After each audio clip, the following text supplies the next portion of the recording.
We're live. Good evening. It's Thursday, February 13th, 2020. This is the Council Rock School District Facilities Committee meeting. My name is Ed Salomon, school board member. Go around the table and we'll introduce ourselves. Mike Thorwick, School Board. Matt Fenrickson, IT Director. Joe Hidalgo, School Board. Steve Ray, Teacher or Chief. Doug Taylor, Director of Operations. Andy Sanko, Director of Education, K-12. Ed Tate, School Board. Okay. Should be a pretty straightforward meeting. A couple points of interest for those. And Andy Block, School Board President, just arrived. Couple points of interest as we go into this. Updates on all the facilities that are underway with construction or in the future. A little bit of interest with the Soul Feinstone and the new Star Center that Doug will talk about. So other than that, Doug, it's all yours. All right, thank you. So we have a pretty packed agenda, but it should move quickly. We will start, as always, with energy management updates. I do have a couple items on this.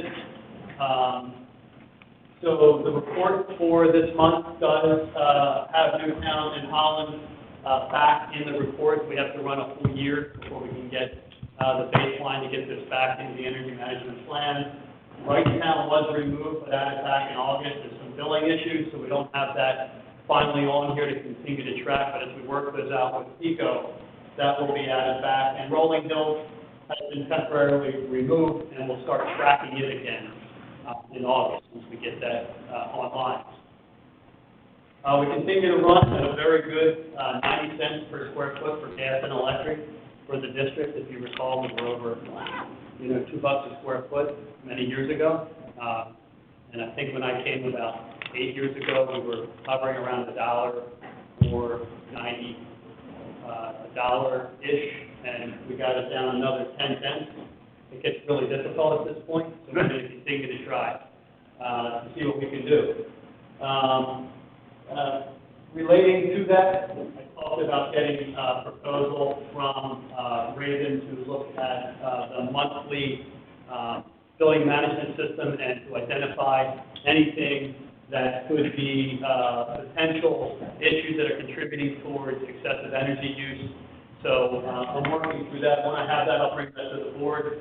I did host a lunch here for other districts with Amorex from Houston the other week, last month, and we talked about electric and gas rates, the market conditions, green energy, and changes in the marketplace. The meeting went well. In short, it may be a good opportunity for us to look at rates moving forward. I think we are locked in through December of 21 for gas and electric, and June of 21.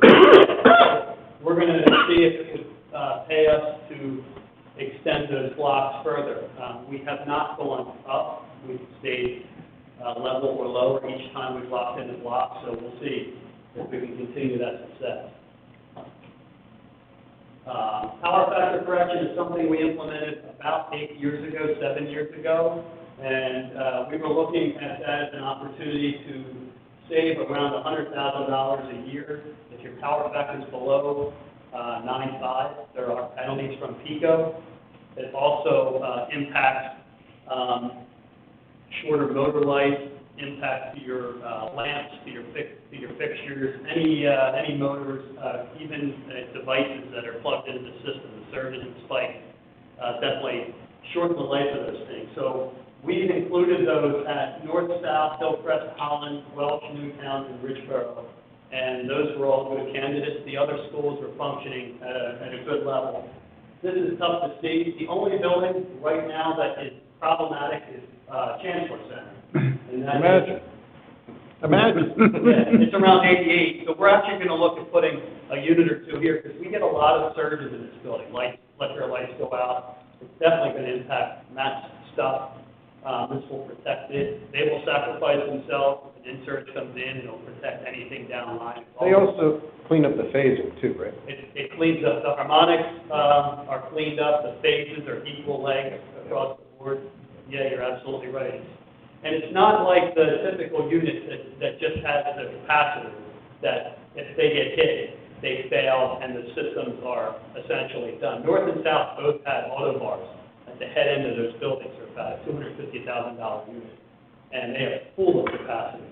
And once they get hit, about a year or two into it, they're done. And it's about $75,000 to come back and replace them. We actually got these units. They're guaranteed for 10 years, and we have replaced 2 that sacrificed themselves, and we continue to perform well. So it's really good stuff. PICO was really impressed at our power factor performance. They recently switched representatives, and they were really impressed at how we're performing. So that's good news. Security update. The only thing that I'm outside of the cameras and key fobs and all the other good stuff, threat assessment meetings and all the things that we continue to do, I'm still working on the cell phone booster system for the district. I've had nothing yet. We're trying to find the vendor to come in and actually go through every building of every state and test those for like the 5 major cell phone carriers that are out there. Because most everyone else just piggybacks onto their system. So we did find someone. We think we had someone to come in and check the radio frequency in all the buildings. We'll go in every state of every building. And we're going to line that up for the near future. And once they have that, we can then establish how many units we need in each building, what the cost will be. It, involves an antenna on a roof, back to modules above the ceiling, and then individual modules throughout the building with some short antennas, or they look similar to the device on the wall. So we're going to continue to work on this, and that is in progress. That will allow us then to implement the alerted system or some other system to help bolster the ALICE program that we have in place. Facility improvement updates. Holland and Newtown, as you're aware, we did receive the LEED Gold, and Dewey Engineering did a nice job presenting us with some plaques for that. They have since been forwarded to the schools for display, and we're working on the escrow reduction for both those projects. We had a partial release. This spring we'll finish the rest of the items that are identified on the list, and then we hope to get the majority of those escrows back. The townships have not been pushing back at all. We're cooperating, working on that. Rolling Hills Elementary School is continuing to move along in its own schedule. We don't see any anticipated delays. Metal stud framing is in place. Mechanical, electrical, plumbing, rough-ins are in place. We're hanging drywall. The building enclosure is permanent, mostly windows at this point, some plastic in some areas. The roofing system is watertight, so we're in good shape there. And we have temporary heat, so we have everything we need to get this thing done on time. And we did advance some of the site work just before the onset of the messy weather, so we did get the base course paving in at the new bus loop as well. So one of the components of the board agenda would be getting some of the soft cost items taken care of for this project. The LCD touchscreens, a couple other items which I'll touch on. But the bigger thing is we did have a budget of about $450,000 for furniture, picture, and equipment. We know that the flat screens are a little more than the short throw projectors were, so we have to adjust to this moving forward. So we have some growing to do with the FF&E budget. The bottom line is, when you look at all of these things in totality, it exceeds the 450 by about 144. We do have a contingency of $356,000. By adjusting it, we still have about a $200,000 contingency in place. So, based on where we are, I'm comfortable saying we should, move forward and get the things we need to make this work. So you're going to be asking for this next Thursday? This is Thursday, but it's part of the project budget. This isn't additional money. No, I understand that, but this is going to be an approval you're going to be looking for. Yes. And all of the approvals that we're going to talk about today, I have as actual motion items, with exception to one, which is PlanCon D, E, and F for Star Center, which, we know is in moratorium. We got 5 yeses here, just to We have five. We have take it to consent. Originally, I didn't think we had 5. Yeah. And if you got 5 here, then it can go in consent. We're all good, yeah? So what is on it is the Smart Technologies flat screen, which is $122,000. That includes the flat screens, the mounting hardware. We turn those over, and the electrician actually installs those, connects those, and makes sure they're functioning. the switches, which we need for all of the data ports to serve the building with computers and other good stuff. Hey, Doug, and if you don't know, that's fine. How much money are we saving using the CoStars program? So the CoStars, you know, it's hit and miss with CoStars and Pepin. Sometimes if you go out to bid, you get a cheaper price. But since Bill's been here, he's allowing us to negotiate with the vendors. So we're getting much better pricing than we were getting before. And you saw that last slide, we're buying the switches under the GSA contract. That's a new contract for us. We're saving a ton of money by using that contract. And 2 years ago, we weren't doing it. We're not. What's the difference between GSA and CoStar? So CoStars and Pepin are state-issued contracts. GSA is a federal contract. And Bill's opened this up, I think, to 2 separate federal contracts. So we're establishing relationships with vendors on those contracts, and we're saving substantially. GSA is guaranteed to be the cheapest. Okay.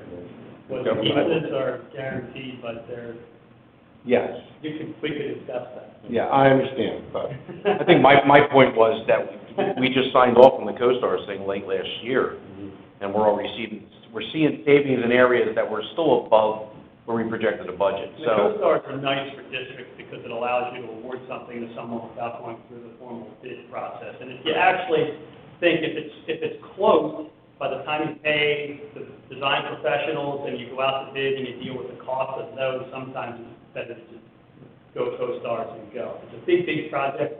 You might want to consider bidding it. I know Bill has asked us for the first time in a while to, on the next job, bid the furniture and see if we can You mentioned that, yeah. what it looks like. So what we're going to do, I have Penco, who I've worked with through CoStars, who's done a really good job for us.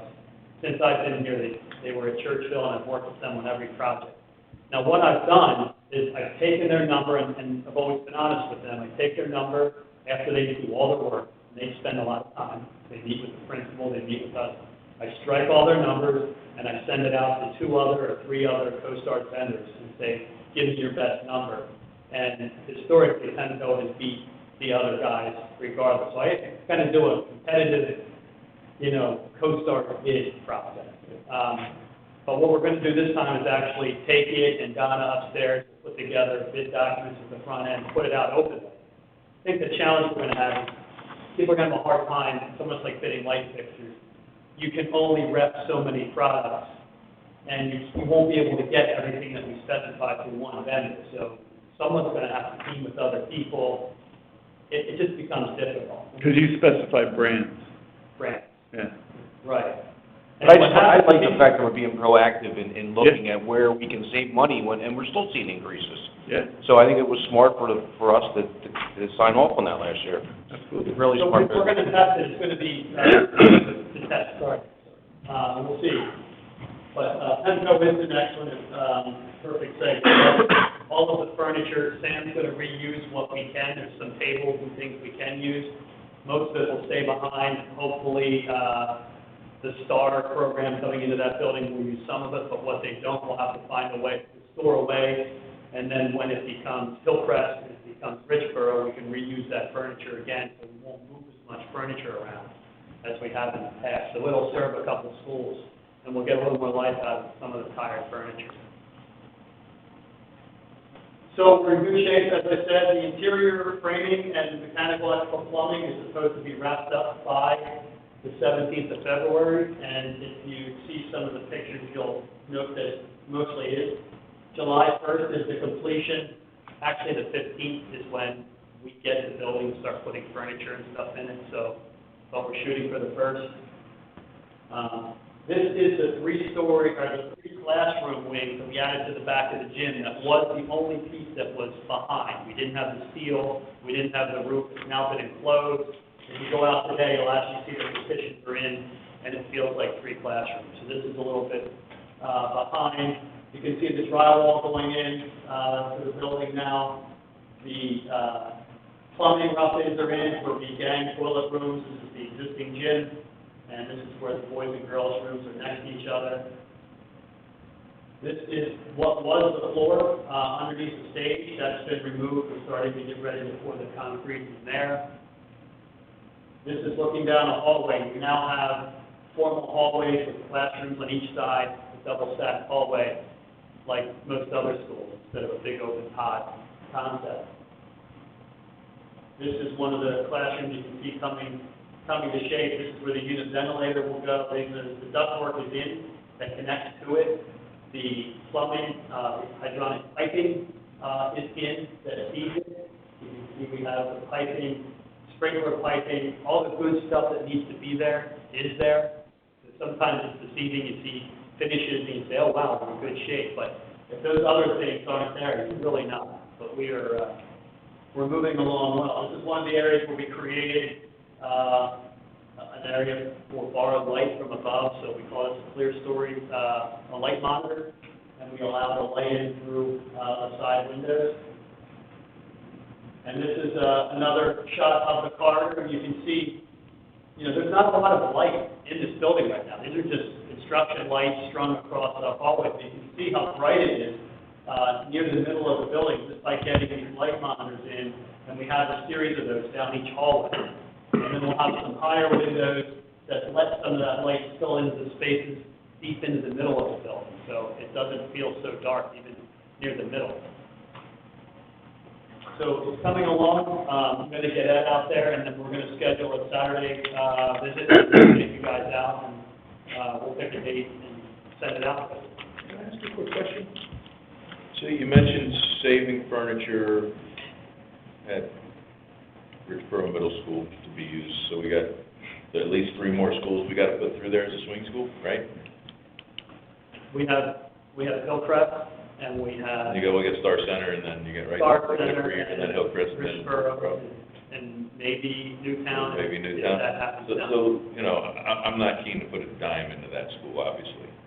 But, are we warm, safe, and dry over there for the foreseeable future? Are we gonna be okay without? We have some money in our budget to replace the boiler if we need to, but that building, we also implemented a spring and fall review the roof seams, patch the roof seams, just kind of put. I just Yeah, want to make sure that we're not, we are. the great use of that as a swing school is spectacular, but didn't want to lose sight of the fact that it's still got to be It's tight. habitable. It's 60s infrastructure, it's As long as it's tight. warm, safe, and dry.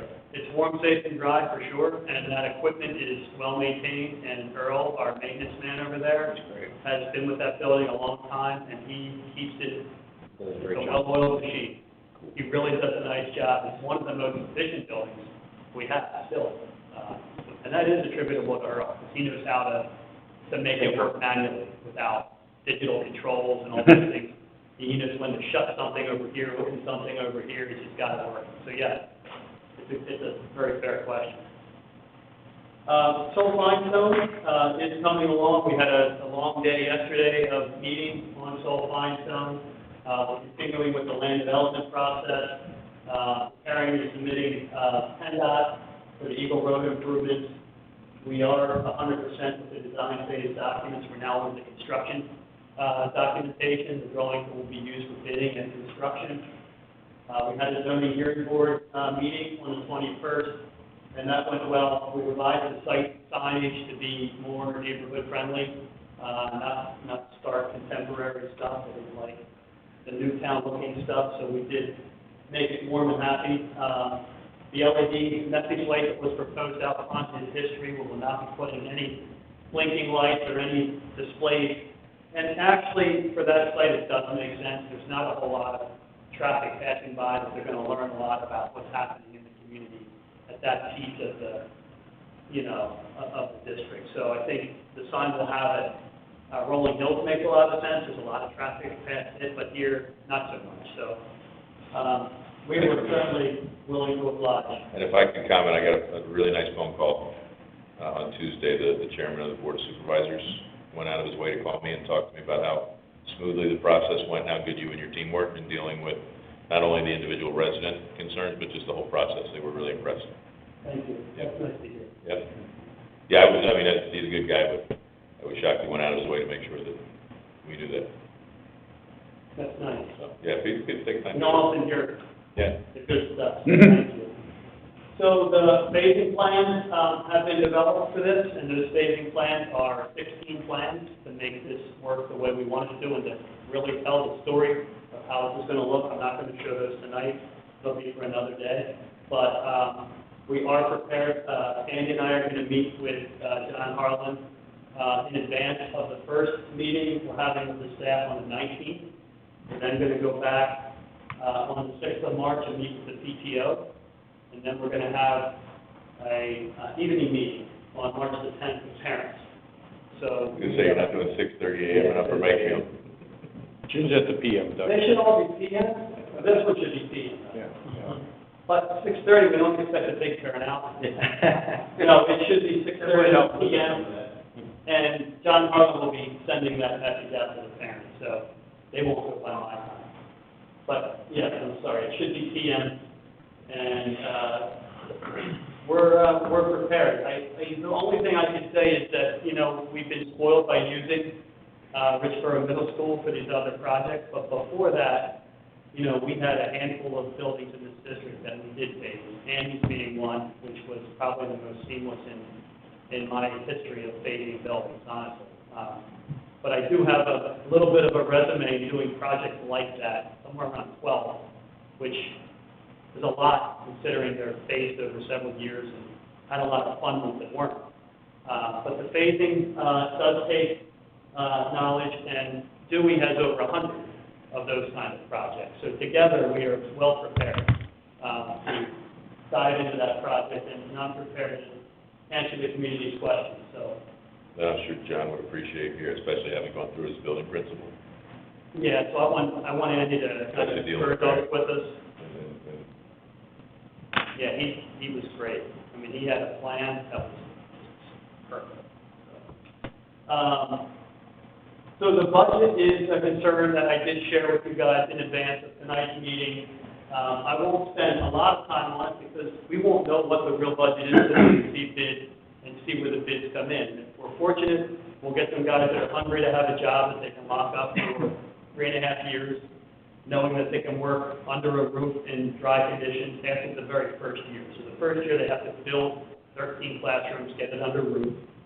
Then they have the swing space that they and we need to then move through the building a phase at a time to get areas done. The stretch of the extra 6 months all comes from the library. That's part of the cost increasing is the library roof had to come off because it is essentially 2x4s on end laminated together like a cutting board. And they just stretched over laminated wood beams, but those are starting to, you know, get tired. There's not a concern structurally that they're going to fail or anything to that degree, but they do need to be replaced. So we'll be putting a metal deck and a new roof on top of the library. But now we have to expose it to blue sky. We have to put kids in a temporary, one of the classrooms as a library and stretch that construction over, you know, 5 to 6 months versus what could have been 2 months over a summer. So those are the things that add to the overhead of a contractor sticking around, being mobilized longer.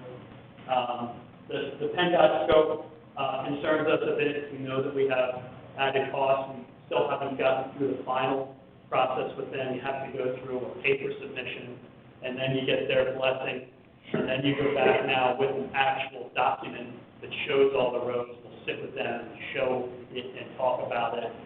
And to a point where before we go out to bid, we'll have a good scope. And if there's any modifications, they'll be minor. If we don't have the final approval, like a developer would have to move forward, the township will work with us in terms of letting us award this project, knowing that we'll have that approval and finish that road before we finish the project. So I don't foresee any issues with that. The first summer of phasing definitely added some cost to this. We learned a lot in terms of what we have to do after sitting with John and actually counting every room and how many spaces we would need. You know, it's like, oh, wait a minute, even though we're putting those, you know, kids in here and here, we still need a place for this group and another group and one more full size. And so what we ended up doing was taking the gym, a piece of the gym, we're building 2 temporary classrooms in the gym for a year to make the 2 extra classrooms we need. We're taking the computer lab, splitting it, and making some spaces there. So we're spending some money to make this work. At the end of the day, it'd still be spending $1 million in modulars that when you're finished, you take away and have no value from. So, if you know, this is really all, even though it's bad, you know, in terms of numbers. It's good in terms of value for what we're paying for. The propane service is looking like we were thinking 4 1,000-gallon tanks for propane, and I learned that in order to service the building on a very, very cold winter day or week, when we have extraordinarily cold temperatures, the truck would come twice a week to fill 4,000-gallon tanks. So if we have 8,000-gallon tanks, it would be limited to, you know, a couple times in a month, and most of the year, once a month, to fill the tanks, to keep the propane boilers going, the hot water heaters, and all those things we need. So we're getting rid of the oil tanks that we had, putting in clean, you know, burning propane. But we had to change the 4,000 to 8,000 gallon tanks. The other thing on the side note we're looking at, we did want to bury those, but the problem with that is when you go to for propane service, these guys sometimes want to use their own tanks, and you'll limit who will bid your job for propane down the road. So if we bury these and say, these are our tanks, you guys fill them, about 75% of the guys will say, I'm not giving you a number, I want to use our own tanks, and not using somebody else. So we're not going to likely, you know, have an enclosure around them. They're off to the side where the fire pump building is, and probably put those above grade, have the vendor provide the tanks and the service, and I bid it every year or 2 years or whatever we do. They'll have the option of, you know, bringing their own tanks in and using their own connection. So It'll still be an improvement over that oil tank that's sitting right there. Yeah. I wanted to ask you about the stonework in the current library. Is that all remaining?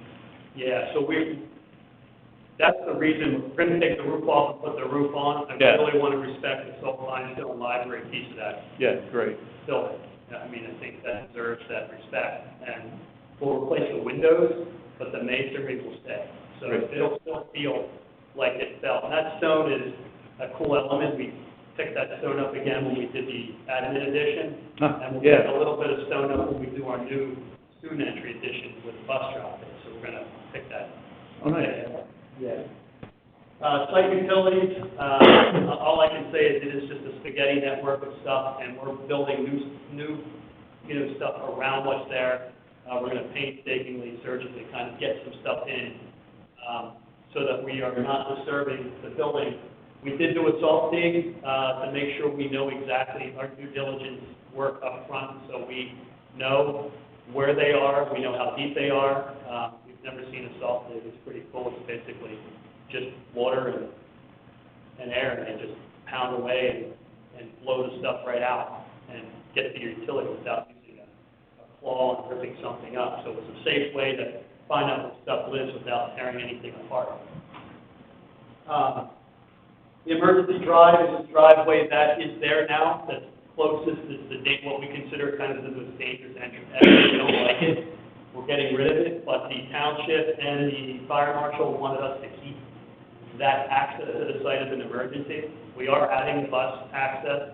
We still have the parent access, but they still wanted to have that in the event that they needed to get a truck in or access for some other reason. So we're going to tear out the asphalt, put grass pavers in, and make sure that it feels like grass, but it's stabilized for a truck if they need to get in, and we'll gate it at the parking lot end so that parents can, or anyone can, shoot up into the site that way, unless they have a key and the, you know, access, which the fire department would have. So we're going to provide that, and that across the board, the township wanted. It was supervisors, it was planning commission, and certainly it's the fire marshal, and they use Blaze Mark as a consultant for fire, and they feel equally as strong in their suggestions. So. And then we had some sprinkler work in the 50s wing. We have a section that we have to kind of up sprinkler and down sprinkler, so it changes the scope a little bit, not tremendously. That really comes to about if the bids come in, you know, everything considered, it could impact it by around $700,000. The other was just in soft cost because we reduced the contingency a bit. We increased the contingency back up because we reduced it as we moved through the project. The design contingency, we pulled money out. So those aren't, we're thinking the bid could be somewhere around $700,000 more than we're anticipating. We don't know until we see numbers. I just want to be mindful that it could possibly be there. I'm hoping not, I'm hoping that we see favorable numbers. Doug, are we gonna see any increases in technology with those screens? Or is that factor, is that a real number? So this 800 is taking that into consideration, The new screens? the new screens, right? Yeah. As far as approvals go, we did not need the 26th February meeting. Upper Mayfield Township Planning Commission did not need us to come back. So we'll be going back the 17th of March for conditional final approval from the Board of Supervisors. I don't expect that to be an issue. The zoning hearing board meeting went well. That would have been the only hang-up, so I think we're going to be good. And as far as that overall schedule goes, the plan is really to get started this summer. The first phase, that would be without kids in the building, getting in and the one section, getting some of the ceilings out, getting some of the environmental pieces out of the building while kids aren't in. There's a little bit of floor left, there's some stuff above ceiling. And then we have to get those temporary classrooms built in the gym. We have temporary stairs, which is another part of this, out on the second floor, that we have to build. We're going to use, you can rent some stairs, but you still have to tie them into the building. But for 1 year, we need to make sure we have the emergency egress we need while they build this new two-story piece. It blocks a required means of egress from the second floor. So we're reconstructing it out another way. So John can run fire drills out of there, but otherwise it won't be used. It's just going to be, if there were an emergency, it will just be for drills and God forbid there be a need for it. But we will have it in the event it's needed. Is it different enough to where they need to do any drill work first thing as the year starts? I'm sure, John, I think they run a drill pretty early in this. Required. Within the first week. No, but I'm just saying, is the footprint there going to be different enough to where you might want to do something in addition to the norm or earlier than the norm? I don't think so. We'll talk to John, but I think it's just like the end classroom that would have, exited out of the door instead of going, left, they'll go right, and there'll be a new card that takes them right out. All the exit signs will be up. It'll be code compliant fully. So we'll show them a new pattern, but they're only going exit stage right instead of left. Yeah, I was just saying, every year the kids come in, sure, they go through the motions. We're going to Only have kindergartners that don't know this year, it's every year. what you're Or every saying is right. kid that doesn't know. So it's valid in that Yeah. every 6 months, patterns are going to change a bit. So John's going to have to retrain people Yeah. as Andy did at Holland. It's going to Okay. change for sure. The plan con process, you probably have heard that this is coming back come July of 2020, allegedly, but it is coming back in parts, 4 parts, versus ABC, EFG, IJ, the whole alphabet. It's going to also be submitted electronically versus the documents. Part G will not require executed contracts. Saying all that, so we talked as a team, does it make sense to push this back and take advantage of reimbursement if it were even there? The bottom line is really no, but it's based on $5 million of anticipated new construction at 6%. The way the plan con numbers calculate, it's about $480,000 over the life of a bond is what a reimbursement would be. If we push the project back a year, which we would have to do, at 5% inflation, we'd be looking at $1.3 million. So financially, it doesn't make sense to push this back to wait for reimbursement that may not even come. And I was going to say, you can't. we don't think it is, because with what's happened in Philadelphia, we talked to Jim Vogel in Harrisburg, the PDE, and because of what happened in Philly, with the schools and the asbestos, there's a new focus on environmental issues in districts in the state of Pennsylvania.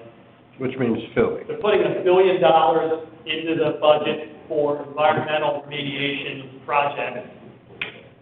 What I hear is there could be an immediate moratorium on the new plan. PDE plan con process, so that this money can go elsewhere and they can do what they need to do. Right now, there's $0 allocated for plan con. You know that. So, You're I right. just want you to understand, we did think about it. I don't want you to say, well, why wouldn't, you could have a community member say, they're bringing reimbursement back, why wouldn't you wait? So now you know why. Yeah, that's great.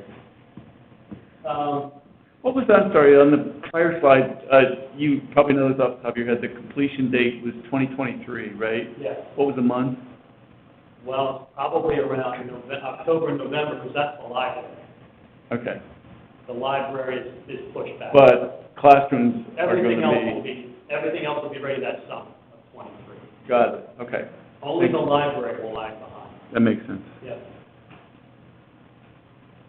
Star Center, going well. I'm bringing to you Part D, E, and F of the planning process. Again, we're just following this to meet the intent of the law and to do the right thing. We're not going to see any money as a result, but we will have abided by the law.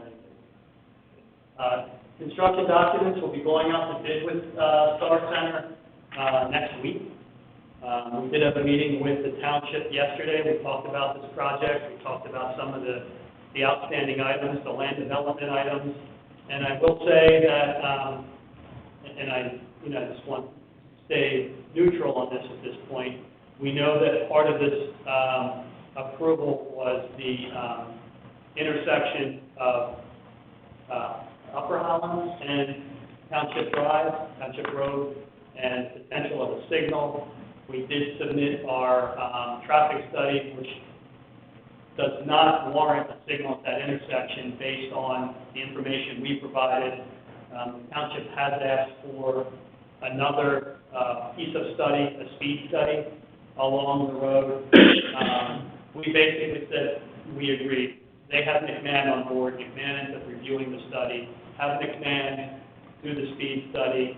They'll address it through our escrow. When that study is done, we'll sit at a table and we'll have a conversation. I'm certain that the feeling of the township is that they really strongly want a signal there. Then they want us to pay for it. And I'm sure that's, I don't want to incite anyone to say that's where it is. And Let's cross that bridge. let's wait until we get there, and then we'll have this next study done. When it's done, we'll sit at a table with the township and our solicitors, involved as well, and we'll see where it lands. But I do think that there's some feeling that we may be a part of the signal here. But We've faced these discussions before in different topics, so. we've had them before. They do feel very, after the Holland Middle School signal issue, they have very strong feelings of the signal on this project. But let's get there and we'll have that conversation. But I think we wait until we get the study back. There's really no sense yet of doing it much. South and north synthetic turf fields, we know that we received the bids through north and we're in good shape. That contractor is executing.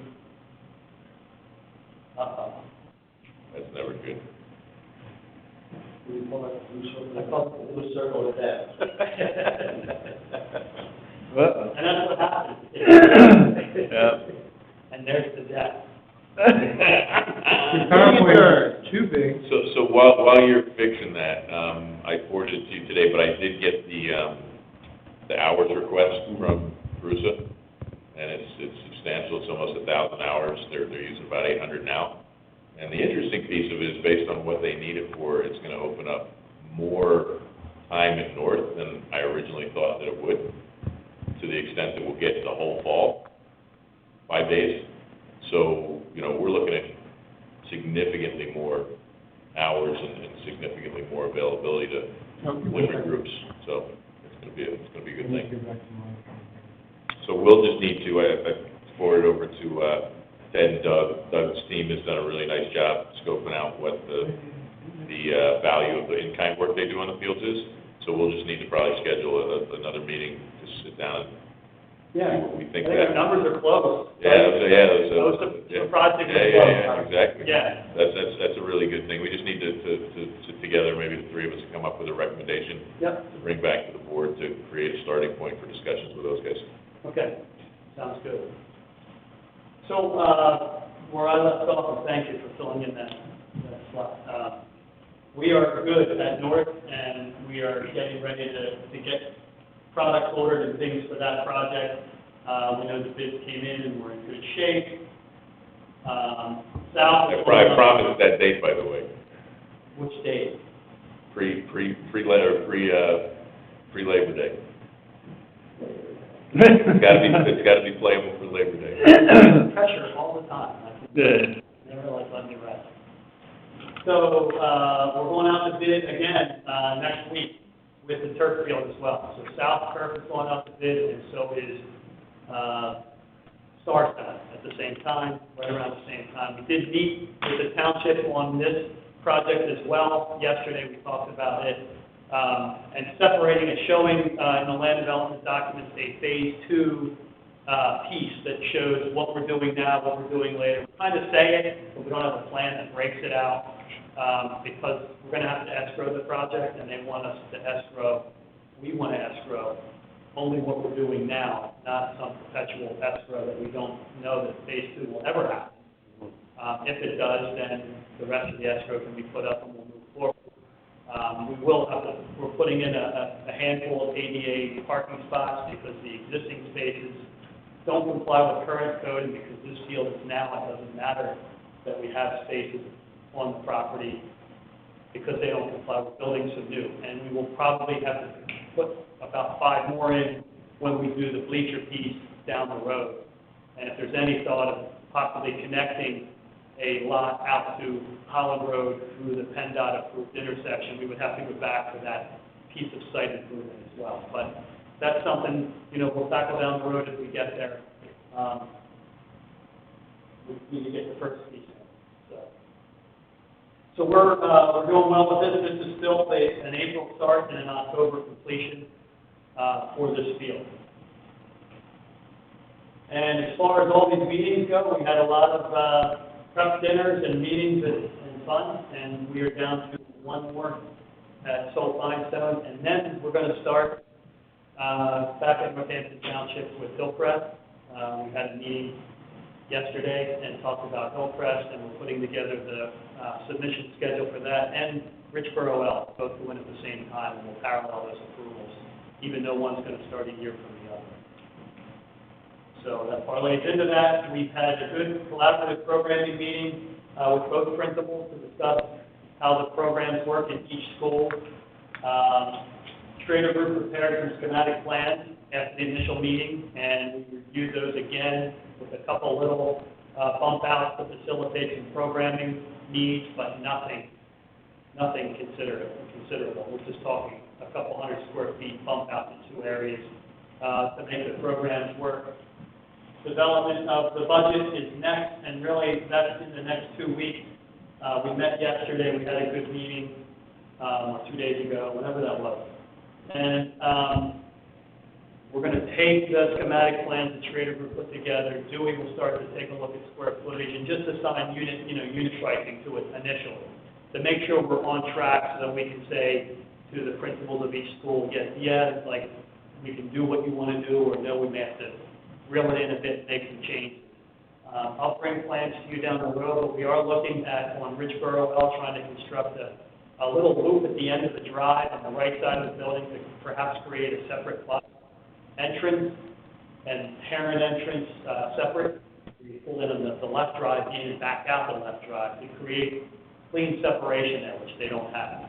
The Kia has it at Hillcrest because we used a lot between the 2 schools for buses, and we use the parking lot for cars. So she has separation, but Danielle doesn't. So we're going to try to fix that. We're on track to, again, Hillcrest start in 21 and Richboro start in 22.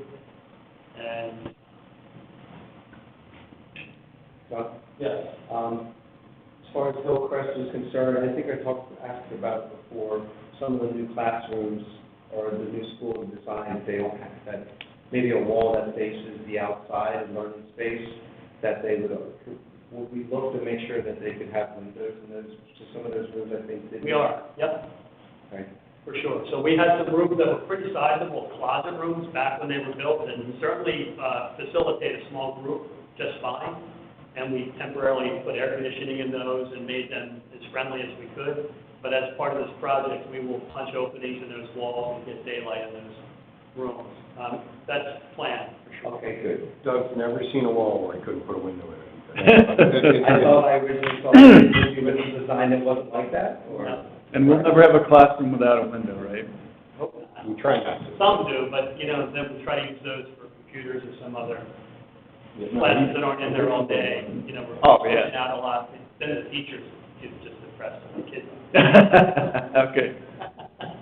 Thank you. So, sorry. You're getting great space. Rolling Hills and LSAC moving, I have a mandatory pre-bid tomorrow afternoon for that next door here. The bids are here. The meeting's here. Yeah, well, the bids are, oh, the pre-bids, that's. Pre-bids here. Yeah, you had a pile of bids on your desk. Different project, okay. Yeah, the pre-bid's here tomorrow, and then, we will, implement, once we get bids in March, the end of February, actually, I think the 28th. It's basically getting LSAC out of their buildings by the end of June, because if we end up with the lease termination, we need to get out by July 1st. So we would have the 29th and 30th, which is all the time these guys need, after my experience down in the past, to get them out. They would move it into the gym at Richboro Middle. Richboro Middle then would move to their new home, Rolling Hills, get Sammy out of there and get him in his new school at Rolling Hills. That will wait until the 15th or the 17th, because the building has to wrap up. Then the contractor will come back and disseminate the stuff they put in the gym through the rest of the Star Center, you know, Richboro Middle School, July 20th to the 22nd.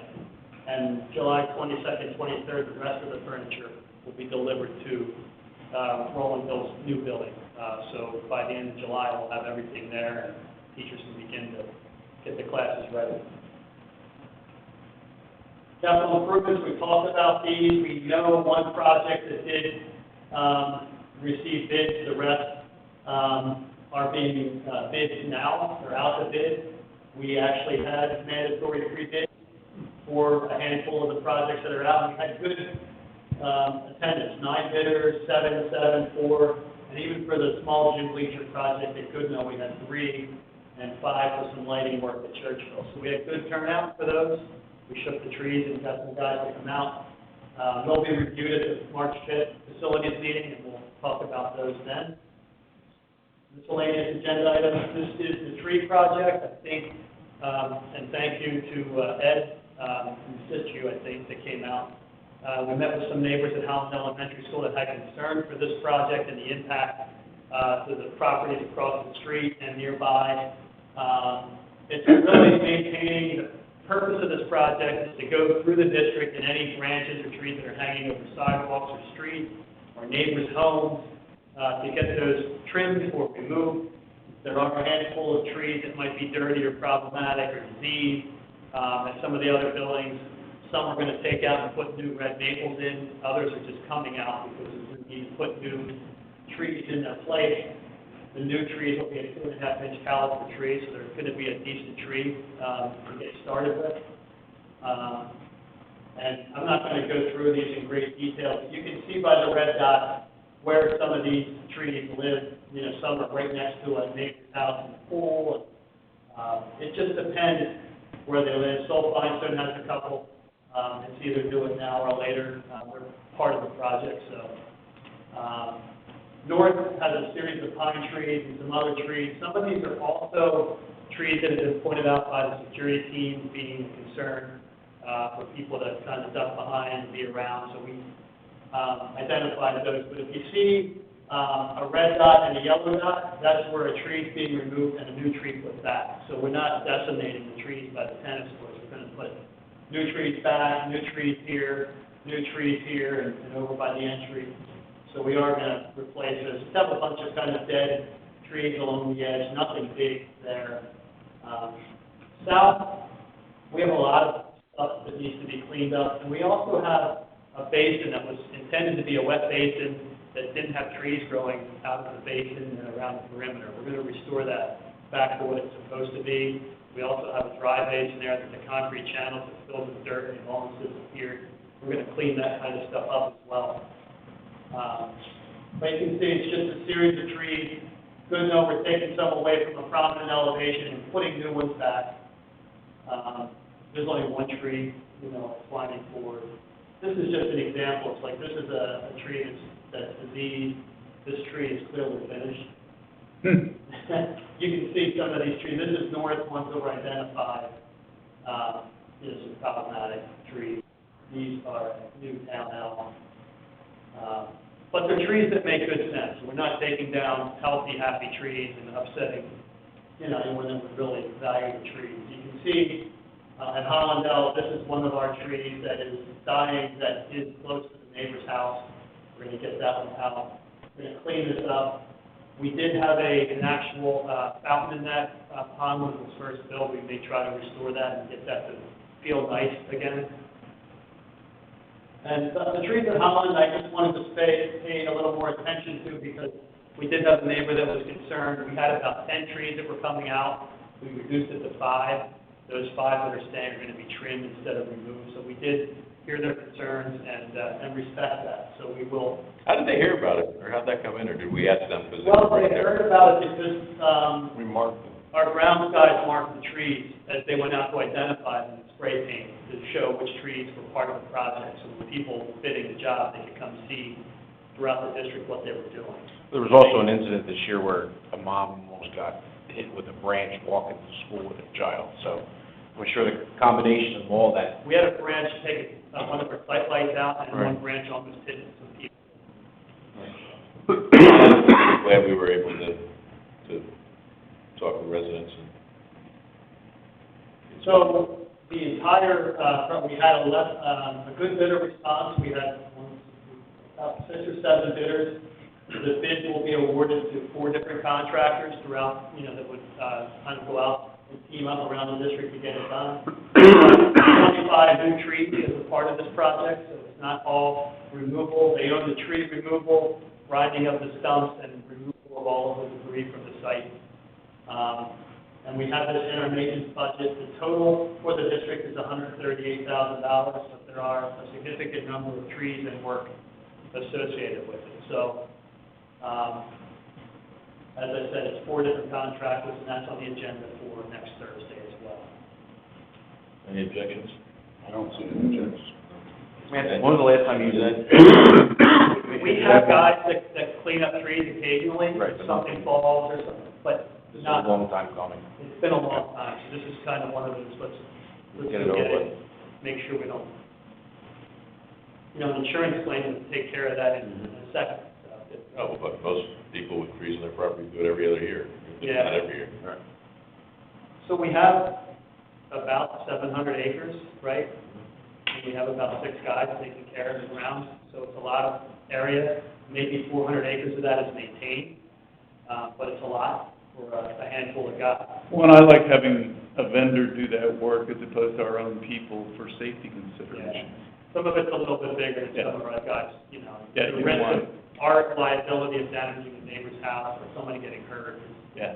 a little gray, and they just would have no time to do anything else, so. So these are the items we talked about, the smart boards, the switches, the furniture, the tree removal, and Plan-Con DE&F.